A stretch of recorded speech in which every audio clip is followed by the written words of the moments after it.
नमस्कार, बहुत स्वागत है आपका। हिंदू धर्मशास्त्रों में कई ऐसे पेड़ पौधे हैं जो न सिर्फ आपके जीवन को सरल बना देते हैं बल्कि आपके जीवन के हर परेशानी को समाप्त भी कर देते हैं।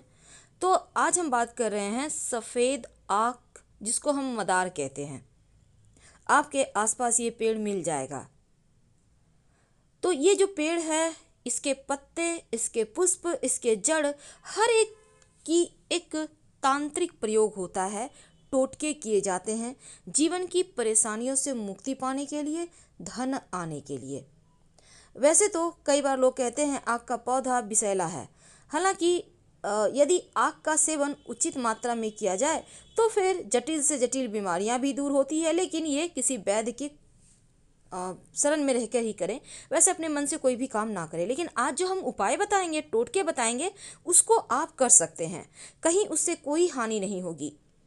शास्त्रों के अनुसार आक के पेड़ की पत्तियों को अगर घर के मुख्य दरवाजे के बाहर टांगा जाए तो उस घर पर, उस परिवार पे सदस्यों पर हर बुरी नज़र, दोष दूर रहता है। और आक के वृक्ष पर उत्पन्न होने वाले जो सफ़ेद पुष्प होते हैं वो भगवान शिव को बहुत प्रिय है और भगवान शिव का पसंदीदा रंग भी है, इसलिए आक का पुष्प शिव जी को बहुत भाते हैं। तो आज हम एक छोटा सा प्रयोग बताएंगे। कई बार क्या होता है, बहुत मेहनत के बाद भी पैसे नहीं आते, नहीं बचते हैं। इसकी वजह से घर में किसी तरह का वास्तु दोष भी हो सकता है या कुंडली के अशुभ ग्रहों का प्रभाव भी होता है। लेकिन उनसे छुटकारा पाने के लिए आक का पेड़ का छोटा सा प्रयोग बहुत फलता फूलता है। तो आज हम छोटा सा प्रयोग आपको बताएंगे। देखिए, अगर जीवन में आपको लगे कि जैसे घर में पैसा ही नहीं टिकता, धन जिस हिसाब से आता है उसी अनुसार चला जाता है, हमेशा रुपये पैसे की तंगी रहती है।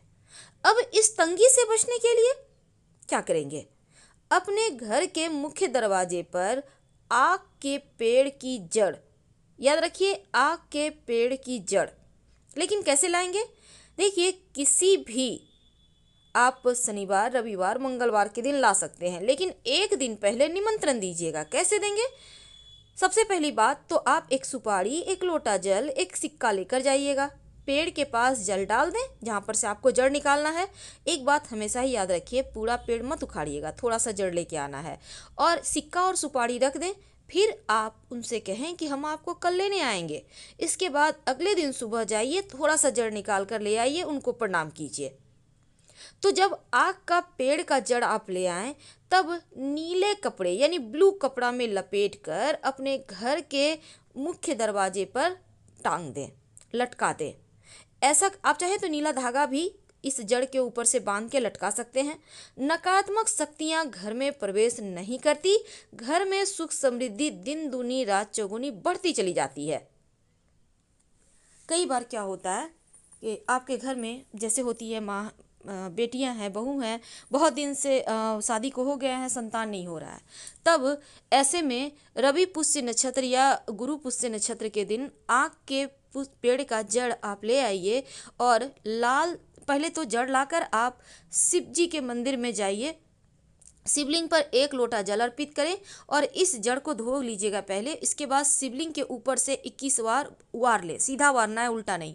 अब इसको लाल धागे के सहारे अपने कमर में बांध लें।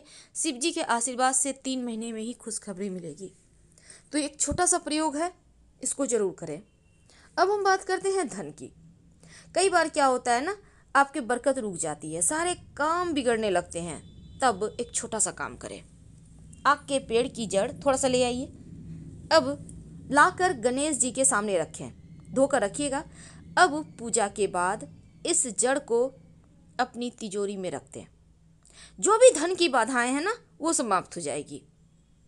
वैसे सफ़ेद आक का ज़्यादा महत्व है क्योंकि इसका प्रयोग तंत्र विद्या में भी होता है।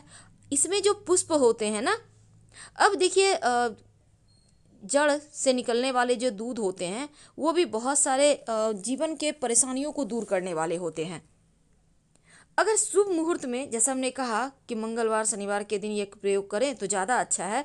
वैसे एक छोटा सा काम आप कर सकते हैं। कई बार क्या होता है, धन की परेशानी ज़्यादा परेशान करती है, तब आपके जीवन के कष्टों को दूर करने के लिए आप नियमित रूप से हर सोमवार शिव जी यानी शिवलिंग पर जाकर आप आक के पुष्प की माला बनाकर उनको पहनाएं तो आपके जीवन के दुख दूर हो जाते हैं। और अगर रवि पुष्य नक्षत्र में लाल कपड़े में लपेटकर आग का जड़ अपने धन के स्थान पे रखें या अपने घर में ही रख दें तो आपके घर में सुख शांति समृद्धि बढ़ती है। वैसे ये आप अपने घर में तिजोरी में भी रख सकते हैं, कोई दिक्कत नहीं है।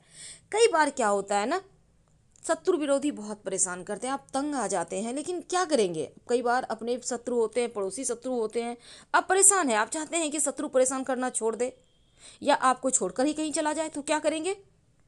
सफ़ेद आक का पौधा जहाँ पे है वहाँ पे जाइए, अब उसका एक पत्ता तोड़ लें, उस पत्ते पर आक के पौधे से निकलने वाला दूध के सहारे अपने शत्रु का नाम लिखिए और वहीं जो आप आक का पेड़ है ना, आक का पौधा, उसके जो जमीन है वहाँ पर वहीं पर थोड़ा सा मिट्टी हटाकर इस पत्ते को दबा दें, आपका शत्रु शांत हो जाएगा। आप चाहें तो इसको जल में भी प्रवाहित कर सकते हैं अगर आपके आसपास वैसा स्थान है तब। तो ये आग का प्रयोग बहुत सारे ऐसी चीज़ों में काम आता है जो आपके हर कष्ट को, हर संकट को दूर कर देता है। तो याद रखिएगा, शत्रु का जब नाम लिखिएगा ना तो दूध से ही लिखिएगा, उसी आग के पौधे के दूध से। थोड़ा सा आप पत्ता तोड़ेंगे तो उससे दूध निकलता है, अब उसी के सहारे आप लिखिए। अगर एक से ज़्यादा शत्रु हैं तो अलग अलग पत्ते पर हर शत्रु का नाम लिखें। यह प्रयोग आप किसी भी सोमवार, शनिवार, रविवार, मंगलवार के दिन कर सकते हैं तो आपको राहत मिलेगी। और शिव जी को आग का पुष्प तो विशेष प्रिय है। और अगर एक छोटा सा प्रयोग, कई बार होता है कि आपके घर में छोटे बच्चे हैं, उनको नज़र लग जाती है, अक्सर तबीयत खराब रहती है, तब क्या करेंगे। तब सफ़ेद जो आँख होता है ना पुष्प, इसके 11 पुष्प ले लें, उसको माला बना लें, बच्चे को पहना दे, आप देखिएगा नज़र दोष दूर हो जाएगा, रक्षा होगी। वैसे आपको पता होगा कि इस सफ़ेद आक के पौधे की जड़ में 21 साल के बाद, यानी जो 21 साल पुराना पेड़ है, उसके जड़ से गणेश जी की आकृति का कंद निकलता है। और इस आकृति को अगर आप उनकी पूजा करें तो जीवन में रोग, शोक, दुख कुछ भी परेशान नहीं करता।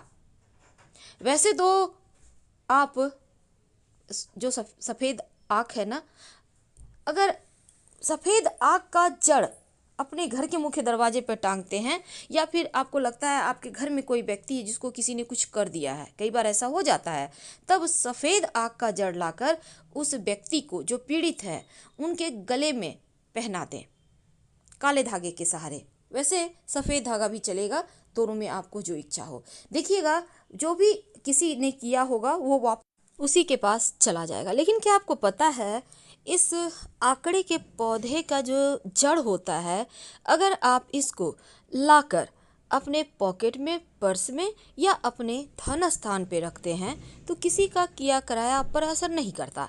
इसके बहुत सारे प्रयोग हैं, लेकिन एक बात हमेशा याद रखिए, अगर इसको आप ताबीज़ में भरकर धारण करते हैं या घर के मुख्य दरवाजे पर बांध देते हैं तो बड़े से बड़े तंत्र क्रियाओं का काट है ये।